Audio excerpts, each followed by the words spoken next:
Hello नमस्कार साथियों, मैं अंशुल अग्रवाल आप सभी का स्वागत करता हूं आपके अपने digital platform Anshul study point में। कि कौन कहता है कामयाबी किस्मत तय करती है, कि कौन कहता है कामयाबी किस्मत तय करती है, अगर इरादों में दम हो तो मंजिलें भी झुका करती हैं। तो इसी के साथ हम क्लास की शुरुआत करते हैं और हमारा टॉपिक चल रहा था ट्रिग्नोमेट्रिक। ठीक है, उस पर बेस्ड हम आज की क्लास में क्वेश्चंस करेंगे। पिछली क्लास में भी मैंने बिल्कुल एक कहें तो इजी लेवल के क्वेश्चंस हैं वो आपको करवा दिए हैं। अब हम धीरे धीरे क्या करेंगे, लेवल इंक्रीज करते रहेंगे क्वेश्चंस का। तो आज उनसे थोड़ा सा कहीं अपर लेवल के क्वेश्चंस है आपको देखने को मिलेंगे। अगर आप इस चैनल पर पहली बार आए हो तो प्लीज़ चैनल को सब्सक्राइब करें और वीडियो को ज़्यादा से ज़्यादा शेयर करना, जिससे कि अदर स्टूडेंट्स भी इसका क्या है बेनिफिट उठा सकें। और अगर आपको किसी भी कैलकुलेशन ट्रिक से या सिंप्लीफिकेशन ट्रिक से के ट्रिक आपको इसी चैनल पर अवेलेबल करवाई जाती है तो आप उनको भी देख लीजिएगा, जिससे कि आपको क्या हो पेपर को सॉल्यूशंस करने में बहुत ही क्या हो बेनिफिट हो, यानी कि टाइम है वो कम लगे, क्योंकि ये ट्रिक्स ही हमें क्या है कि टाइम की बचत है वो करवा पाती हैं। ठीक है, तो हम डायरेक्ट पॉइंट पर आते हैं। तो आज की क्लास हम स्टार्ट करते हैं। ये आपके सामने फर्स्ट क्वेश्चन रहा। तो फर्स्ट क्वेश्चन क्या कहना चाह रहा है ये देखिए आप, कि यदि कॉसेक स्क्वायर थीटा -1 क्या है, cosec square theta -1 is equal to में 144/25 दिया हुआ है। अब यहाँ वैल्यू किसकी दी है, कॉसेक स्क्वायर थीटा -1 की वैल्यू है 144/25। अब कहा गया है कि यदि थीटा क्या है न्यून कोण है तो हमें under root cot theta plus tan theta का मान बताइए या मान ज्ञात कीजिए। तो अब हमें क्या है कि ज्ञात करना है। अब कैसे किस प्रकार से करोगे इसका सॉल्यूशन, बहुत ही ईजी है।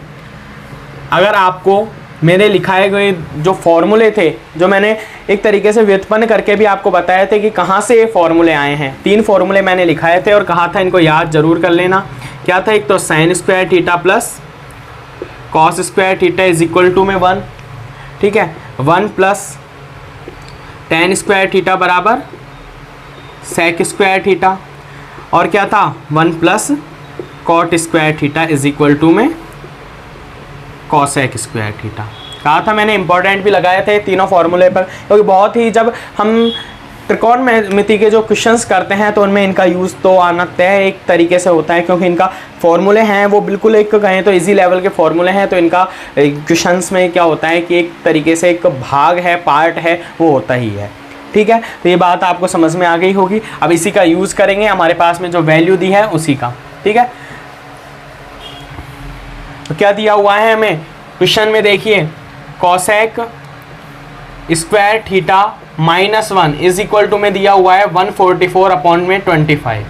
यही वैल्यू है बस हमारे पास में। और तो आगे कहा गया है कि यदि थीटा न्यून कोण है तो हमें under root cot theta plus tan theta है उसकी वैल्यू याद करनी है। वैल्यू हम तब पता करेंगे जब हमें मान पता हो, ना हमें कॉट थीटा का मान पता है ना हमें टेन थीटा का मान पता है। तो हमें हमारा जो फर्स्ट ये हो जाता है कि हम फर्स्ट में क्या करें, तो हमें क्या करना होगा, हमें कॉट थीटा और टेन थीटा की क्या है वैल्यू है फाइंड आउट करनी है।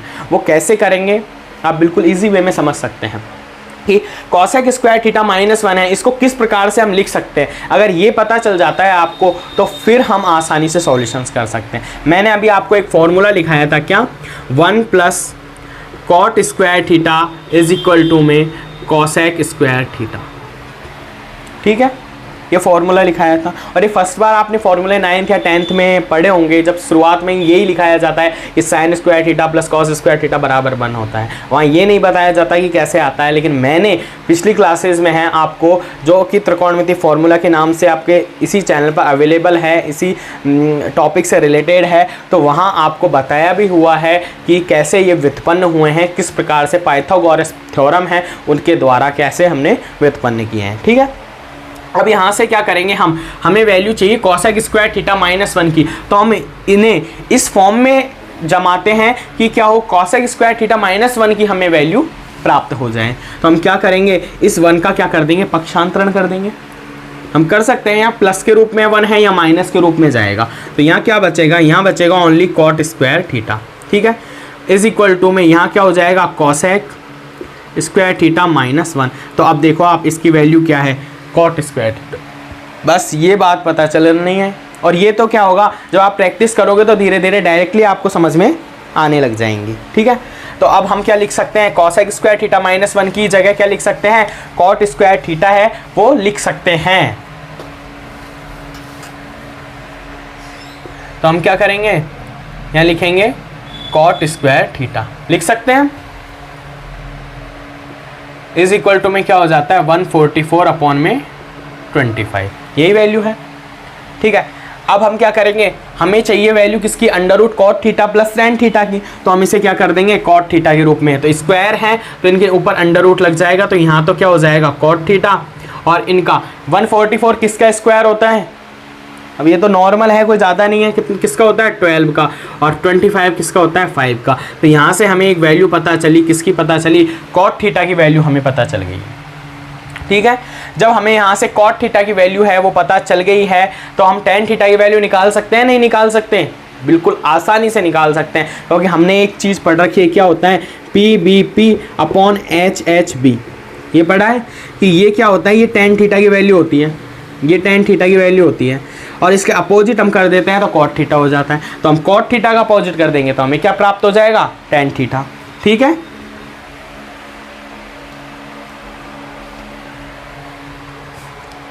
तो यहाँ से क्या हो जाएगा, अब टेन थीटा हमें पता चल जाएगा, टेन थीटा बराबर क्या आ जाएगा, इसका अपोजिट कर देंगे 5/12, तो ये हो गई टेन थीटा की वैल्यू। दोनों वैल्यू हमारे पास में है, तो हमें क्या करना है, बस सॉल्यूशन करना है। क्या पूछा गया है, अंडर रूट, अब यहाँ से सॉल्यूशंस करते हैं हम। Under root cot theta plus tan theta है, तो कॉट थीटा की वैल्यू क्या है 12/5, यही है cot theta plus tan theta, तो टेन थीटा क्या है 5/12। मैंने डायरेक्टली लिख दिया है तो ध्यान में रखना। ठीक है, वहाँ से मैंने वैल्यू को डायरेक्ट लिख दिया है, क्या कि under root cot theta plus tan theta है, उसकी हमें वैल्यू पता करनी है, तो मैंने 12/5 प्लस 5/12, ठीक है, दोनों की वैल्यू लिख दी है। अब हम क्या करेंगे, इसका सॉल्यूशंस करना है। अब इसका लेसे लेना आता है आपको बहुत अच्छी तरीके से, मैंने HCF और LCM टॉपिक है वो भी पढ़ाया हुआ है।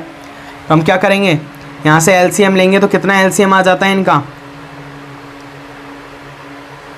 12 × 5 कितना हो जाता है 60 LCM हो जाता है, और इसका अब 5 का डिवाइड करेंगे, इसमें कितनी बार जाएगा 12 बार, और 12 को 12 से मल्टीप्लाई करेंगे क्या होगा 144, प्लस 12 का इसमें डिवाइड करेंगे 5, और 5 + 5 कितना होता है, सॉरी 5 × 5 कितना होता है 25, और ये अंडर रूट तो चलेगा ही।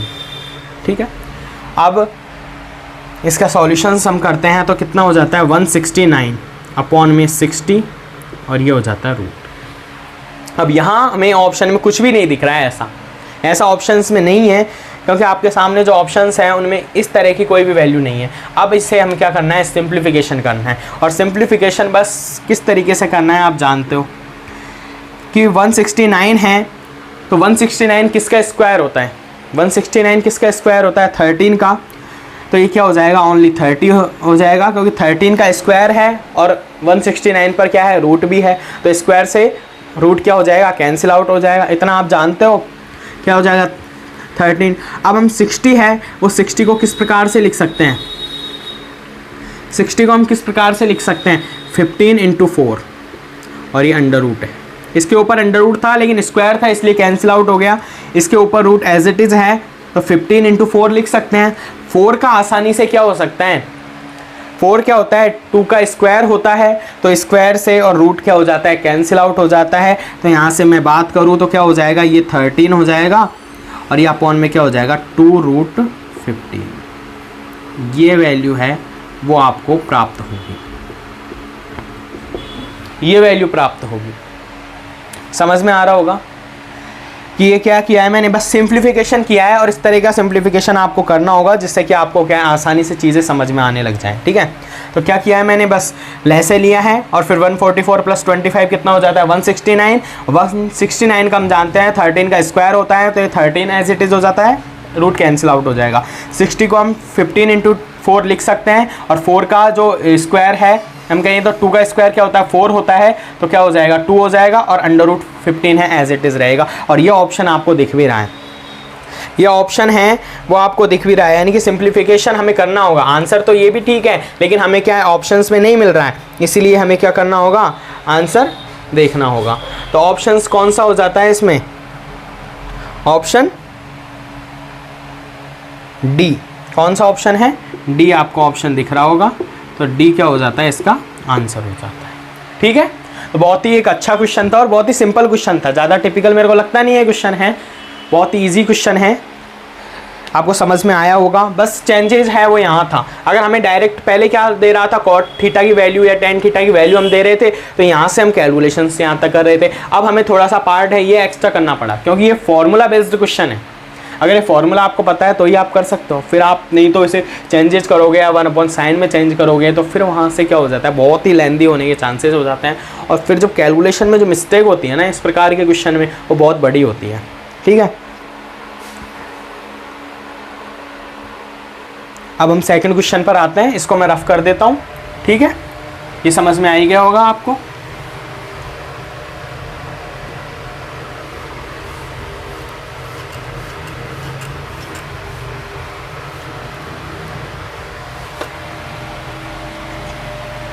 ठीक है, तो हम सेकंड क्वेश्चन, तो सेकंड क्वेश्चन ये रहा आपके सामने स्क्रीन पर कि यदि ए और बी क्या है, न्यून कोण है, ए और बी क्या है, न्यून कोण है, और sec के बराबर 3 cot b बराबर 4। क्या दिया हुआ है कि ए और बी न्यून कोण है और sec a बराबर 3 और cot b बराबर है वो 4 है, तो हमें cosec square a plus sine square b upon में cot square a plus sec square b की वैल्यू हमें फाइंड आउट करनी है। अब इसमें स्टूडेंट जो गलती करता है ना, उसी के लिए मैं क्वेश्चन लाया हूँ कि यहाँ क्या करता है, मान देखा और डायरेक्ट सभी की वैल्यू निकालकर एक साथ मान पुट कर वैल्यू आंसर निकालता है, लेकिन वो गलत होने के चांसेस है, क्योंकि यहाँ जो फोकस करने वाली बात है वो यही दिया गया है कि दो कोण के बेस पर, जो मैंने फर्स्ट में आपको बताया था कि हम कोण को चेंज कर सकते हैं, यानी कि एक उन्होंने समकोण त्रिभुज है एक बार लिया है जिसमें कोण ए है, उसके अकॉर्डिंग sec a की वैल्यू निकाल ली, और फिर कोण बी के अकॉर्डिंग किसकी, cot b की वैल्यू निकाली, और वो हमें दोनों वैल्यू है उपलब्ध हो गई हैं। अब हमसे मान अलग अलग वैल्यू का पूछा है, जैसे कि cosec square A plus sine square B upon में cot square A plus sec square B. तो इसके लिए हमें क्या करना होगा, बिल्कुल आपको अच्छी तरीके से क्या होगा, एक तरीके से समझना होगा, और आप जानते हो समझना भी क्या है, बट हमें थोड़ा सा क्या है ध्यान में रखना है। ध्यान में क्या रखना है, इसका सॉल्यूशन करते हैं हम। हमारे पास में वैल्यू दी हुई है sec a की, और sec a बराबर क्या है 3 है, दिया हुआ है sec a बराबर 3 है। क्या करना है 3/1, क्योंकि किसी भी संख्या के जब अपॉन में कुछ भी नहीं है तो मतलब हम क्या मानते हैं, 1 मानते हैं। ठीक है, अब इस 3/1 है तो हम sec a की वैल्यू जानते हैं क्या होता है, यहाँ से हम लिख लेते हैं क्या होता है, पी बी पी अपॉन में एच एच बी। तो क्या होता है, sec cos का अपोजिट होता है, यानी कि ये cos की वैल्यू है तो अपोजिट h/b हो जाता है। ठीक है, क्या हो जाता है h/b। अब यहाँ से हमें एक बात पता चली कि हमें यहाँ से किसकी वैल्यू निकालनी है, हमें हाइपोटेन्स हमारे पास में है, बेस हमारे पास में, हमें निकालना है परपेंडिकुलर, यानी कि लंब की वैल्यू है वो हमें पता करनी है। ठीक है, तो हम किस प्रकार से फाइंड आउट करते हैं, वही पाइथागोरस थ्योरम है हमारे पास में, उससे हम क्या करेंगे, हाइपोटेन्स का स्क्वायर बराबर में perpendicular square plus base square निकालेंगे। तो यहाँ से क्या कर देंगे, ये हाइपोटेन्स का स्क्वायर हो गया, परपेंडिकुलर का स्क्वायर प्लस बेस का स्क्वायर। ठीक है, अब हाइपोटेन्स का स्क्वायर कितना है, 3 का स्क्वायर इज इक्वल टू में परपेंडिकुलर का स्क्वायर हमें निकालना है एक तरीके से, फिर बी का स्क्वायर क्या हो जाता है 1, यहाँ से परपेंडिकुलर का स्क्वायर कितना हो जाता है, ये 9 हो जाता है, -1 हो गया यानी कि 8 हो गया, तो p है स्क्वायर बराबर 8 हो जाता है। और 8 को हम किस तरीके से लिख सकते हैं, 4 इंटू 2 लिख सकते हैं, क्योंकि हमें परपेंडिकुलर की वैल्यू चाहिए। यहाँ क्या क्या आ रहा है, परपेंडिकुलर का स्क्वायर आ रहा है, तो इसको हम किस तरीके से लिख सकते हैं, 4 को लिख सकते हैं 2, और ये हो जाता है अंडर रूट। मैं दोबारा लिख देता हूँ आपको, इसके लिए क्या करेंगे हम, p बराबर ये क्या हो जाता है 2 और ये क्या हो जाता है √2, क्योंकि हमने क्या किया है, इसका अंडर रूट ले लिया, तो अंडर रूट में 4 तो क्या हो जाएगा 2 हो जाएगा, और 2 पर क्या लग जाएगा अंडर रूट। तो ये p की वैल्यू है वो परपेंडिकुलर की वैल्यू क्या आई है 2 अंडर रूट 2। अब किसके अकॉर्डिंग आई है, कोण a के अकॉर्डिंग, यानी कि एंगल a की हम जब कैलकुलेशंस करते हैं तो हमें पता चल रहा है कि p की वैल्यू परपेंडिकुलर है वो क्या है 2√2 है। तो यहाँ से हमें p की वैल्यू पता चल गई, क्या हो जाती है 2√2। ठीक है, ये मैंने कैलकुलेशंस यहाँ कर दिया है और डायरेक्ट लिख दिया है, तो समझने वाली बात है, क्लास देखोगे तो ही समझ में आएगा। ठीक है, अब ये हमने परपेंडिकुलर है उसकी वैल्यू निकाल ली, हमारे पास में बेस भी अवेलेबल है, परपेंडिकुलर अवेलेबल है और हाइपोटेन्स, यानी कि तीनों वैल्यू हमारे पास में अवेलेबल है। तो हम है एक एंगल ए से किसी भी प्रकार की अगर हमें त्रिकोणमितीय फलन की बात करता है तो हम आसानी से उसकी कैलकुलेशन कर सकते हैं। ठीक है, इसी प्रकार हम बात करेंगे एंगल बी के लिए। ठीक है, तो एंगल बी की बात करने के लिए हमारे पास में वैल्यू है कॉट बी की, और कॉट बी की वैल्यू हमारे पास में 4 है, तो वही हम 1 अपॉन में 1 कर देंगे। और कॉट का फॉर्मूला क्या होता है जानते हो, पी बी पी अपॉन में एच एच बी। ये क्या होता है, टेन का अपोजिट कर देंगे, क्या हो जाएगा कॉट को, यानी कि क्या हो जाएगा बेस अपॉन परपेंडिकुलर। अब यहाँ से हमें किसकी वैल्यू चाहिए, हाइपोटेंस की, तो हम वही फॉर्मूला यूज़ करते हैं, हाइपोटेंस का स्क्वायर प्लस परपेंडिकुलर का स्क्वायर प्लस बेस का स्क्वायर। तो यहाँ से क्या हो जाएगा, परपेंडिकुलर कितना दिया हुआ है 1, 1 का स्क्वायर 1 प्लस बी का स्क्वायर 4 का स्क्वायर कितना होता है 16, ये क्या हो जाता है 17। ये किसकी वैल्यू है, एच स्क्वायर की, तो एच की वैल्यू कितनी हो जाएगी √70। समझ में आ गया होगा। अब तो ये छोटी मोटी कैलकुलेशन है जो आपको लगातार करनी है, प्रैक्टिस के माध्यम से ही होगी, ठीक है। तो हाइपोटेंस का जो है, हाइपोटेंस है कर्ण है, वो हमें कितना प्राप्त हो रहा है √7, ठीक है। ये वैल्यू हमने लिख दी।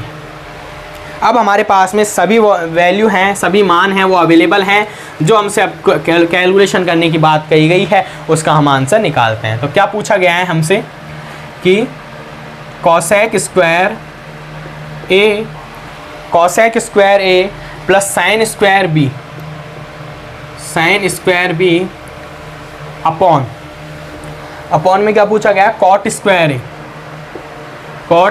ए प्लस सेक स्क्वायर बी, ठीक है। ये मान हमें ज्ञात करना है कि cosec square A plus sine square B upon में cot square A plus sec square B है वो कितना होता है, ठीक है। तो अब इसकी वैल्यू हम किस तरीके से फाइंड आउट करेंगे, जो भी वैल्यू हमारे पास में एंगल ए के अकॉर्डिंग तीनों वैल्यू मौजूद हैं और एंगल बी के अकॉर्डिंग भी तीनों वैल्यू है वो अवेलेबल हैं। तो हम क्या कर लेंगे, अब जो भी वैल्यू हमसे पूछी है उसका क्या है वैल्यू मान निकाल लेंगे, ठीक है।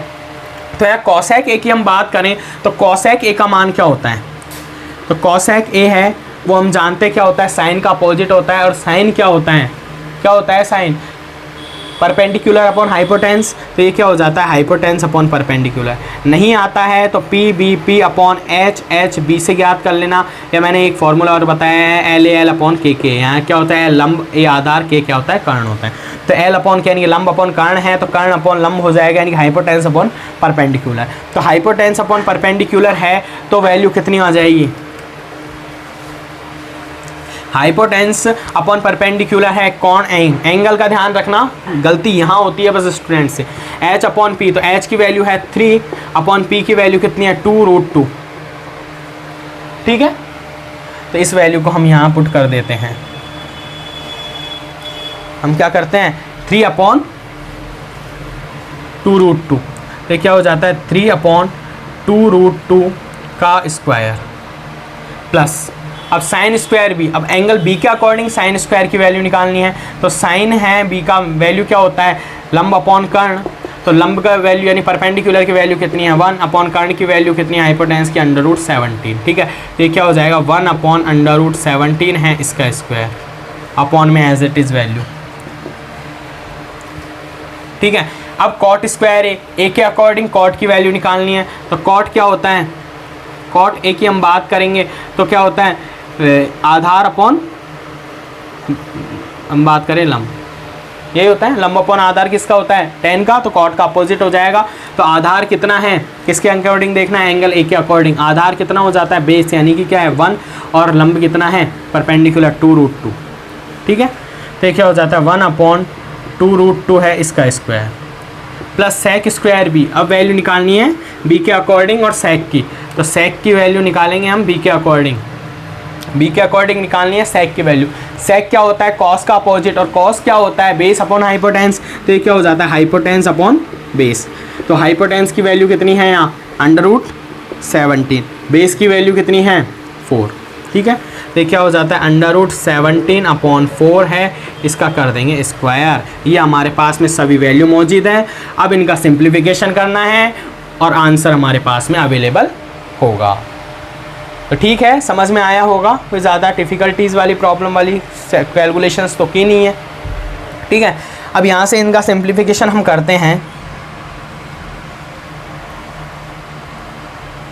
क्या हो जाता है 3 का स्क्वायर क्या होता है 9 अपॉन 2√2 का स्क्वायर क्या होता है 8, करके देख लेना चाहे 2√2 है इसका स्क्वायर करना है हम, तो 2 का स्क्वायर 4 हो जाता है, √2 का स्क्वायर करेंगे तो 2 आता है, ठीक है। अंडर रूट से अंडर रूट कैंसिल हो जाएगा ना, तो 4 × 2 क्या होता है 8, ठीक है। प्लस 1 का स्क्वायर 1, अंडर रूट 17 का स्क्वायर कितना हो जाएगा 17, अपॉन में क्या वैल्यू आ जाएगी 1/8 प्लस अंडर रूट 17 है तो 17 और 4 का स्क्वायर 16। तो ये वैल्यू हमारे पास में प्राप्त हुई है हमको। ठीक है, इसकी हम कैलकुलेशंस करते हैं। अब हमें क्या करना है, इनका एलसीएम लेंगे। ठीक है, एलसीएम लेंगे तो कितना आ जाएगा एलसीएम। अब ये कैलकुलेशंस को मैं यहाँ कर रहा हूँ आपको डायरेक्ट, ठीक है, तो समझ में आनी चाहिए आपको। तो क्या करेंगे हम, एलसीएम लेंगे यहाँ, तो ऊपर क्या हो जाएगा 17 × 8 क्या होगा एलसीएम के रूप में आएगा। ठीक है, 17 × 8 एलसीएम के रूप में आएगा। 8 को डिवाइड करेंगे कितने बार जाएगा 17 को हम मल्टीप्लाई करेंगे 9 से, यानी कि 17 है उसको क्या करेंगे मल्टीप्लाई करेंगे 9 से, तो कितना आ जाता है 17 को 9 से मल्टीप्लाई करने पर कितना आ जाता है 153। बस ये कैलकुलेशन है। अब ये थोड़ी कैलकुलेशन तो आपको करनी होगी, इसके लिए तो आपकी क्या है प्रैक्टिस ज़रूरी है। जितनी आप प्रैक्टिस करोगी संख्याओं के साथ, जितना खेलोगे उतना ही आपकी क्या होगी कैलकुलेशन है वो बहुत स्ट्रांग होगी। और 17 का हम डिवाइड करते हैं इसमें कितनी बार जाएगा 8 बार, तो 8 को हम प्लस कर देते हैं। ठीक है, फिर वही अपॉन में वैल्यू है तो एक क्या हो जाता है यहाँ से 16 है वो क्या आता है लेस आता है। 8 का डिवाइड करेंगे 2 बार तो 2 हो जाता है, प्लस 16 का डिवाइड करेंगे इसमें 1 बार यानी कि 17 हो जाता है। ठीक है, ये कैलकुलेशन आई है हमारी। ठीक है, अब हमें क्या करना है 153 + 8 कितना होता है 161, अपॉन में क्या हो जाता है 17 × 8 एज इट इज़। अब ये जो वैल्यू है ये बटे के नीचे वाली वैल्यू होती है, आपको पता है जब ये संख्याएं इस तरीके से यानी कि A/B अपॉन एक बड़ा बटा अपॉन में C/D के रूप में होती हैं, क्या होती हैं A/B और ये अपॉन C/D होता है, तो हम इसको किस प्रकार लिख सकते हैं A/B तो एज इट इज़ रहेगा और ये संख्याएं इसको अपोजिट कर देंगे D/B और मल्टीप्लाई कर देंगे। जानते हो आप इस तरीके की वैल्यू तो हम वही कर रहे हैं, मल्टीप्लाई के रूप में क्या करेंगे 16 अब ऊपर की तरफ चला जाएगा और 17 + 2 क्या हो जाएगा 90। ठीक है, अब यहाँ से देखो 8 से ही कैंसिल हो जाता है 2 बार। अब इनको मल्टीप्लाई कर लेते हैं, कितना आ जाता है 2 का मल्टीप्लाई करते हैं 2 6 2 1 3 322 और 17 × 19 कितना होता है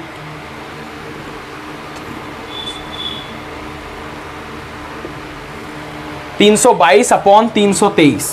ये वैल्यू आई है हमारे पास में 322/323। अब देखिए ऑप्शंस में है या नहीं है, नहीं है तो हम कुछ एक्स्ट्रा इसमें लगाएंगे माइंड, नहीं तो एज इट इज हमें दिख रहा है क्या है ऑप्शन दिख रहा है क्या है 322/323 है और कुछ इसका सिंप्लीफिकेशन हो नहीं सकता, तो यही क्या हो जाता है हमारा आंसर हो जाता है। अब कई बार इस प्रकार की कैलकुलेशन आ जाती है तो वहाँ आपको कैलकुलेशन करना ही होगा, इतना तो समझना होगा इस बात को। अब कुछ भी नहीं था इस क्वेश्चन में, बस यहाँ से वैल्यू है वो फाइंड आउट करनी थी और मान पुट करना था। अब ये कैलकुलेशन थोड़ी सी क्या है इसमें लेंथी हो गई बस, और कुछ भी नहीं। हाँ, तो ये ऑप्शंस के हिसाब से हम देखें तो क्या हो जाता है B is the right answer. ठीक है, तो कोई भी अगर आपको इशू हो किसी भी क्वेश्चन से रिलेटेड तो आप कमेंट कर सकते हैं। और इसी चैनल पर आपको टेलीग्राम है उसका ग्रुप अवेलेबल है, जो उसको ज्वाइन कर लीजिए, जिससे कि आपकी कोई भी समस्या हो तो उसको आप बता सकते हैं। और आप इस चैनल पर पहली बार विजिट कर रहे हो तो प्लीज़ चैनल को सब्सक्राइब करना ना भूलें और वीडियो को ज़्यादा से ज़्यादा शेयर करें, जिससे कि आने वाली किसी भी एग्ज़ाम की मैं बात करूँ SSC HSL हो या CGL हो या राजस्थान की किसी भी कॉम्पिटिशन से एग्ज़ाम, जिनमें टॉपिक तो इंपॉर्टेंट होने ही वाले हैं। एक एडवांस मैथ है या SSC के लिए तो बहुत ही इंपॉर्टेंट इस पर क्वेश्चन बेस्ड आते हैं और इसी प्रकार के आते हैं डायरेक्ट। इस सेक के कॉट की वैल्यू दी और ये सॉल्यूशंस करने को कहा। अब आपके पास इतना टाइम भी नहीं रहता है वहाँ SSC में कि आप इतना टाइम खर्च कर सको, तो वहाँ अपना एक्स्ट्रा माइंड है वो यूज़ करना होगा। डायरेक्ट क्या होना 3 दिखा तो 3/1 परपेंडिकुलर निकाला, ये हाइपोटेंस निकाला और वैल्यू पुट की और डायरेक्ट हमें सॉल्यूशंस करना है। तो थोड़ी कैलकुलेशन है उसको स्ट्रॉन्ग कीजिए और स्ट्रॉन्ग कब होगी जब प्रैक्टिस करोगे। ठीक है, तो आज की क्लास को हम यहीं समाप्त करते हैं। जय हिंद, जय भारत।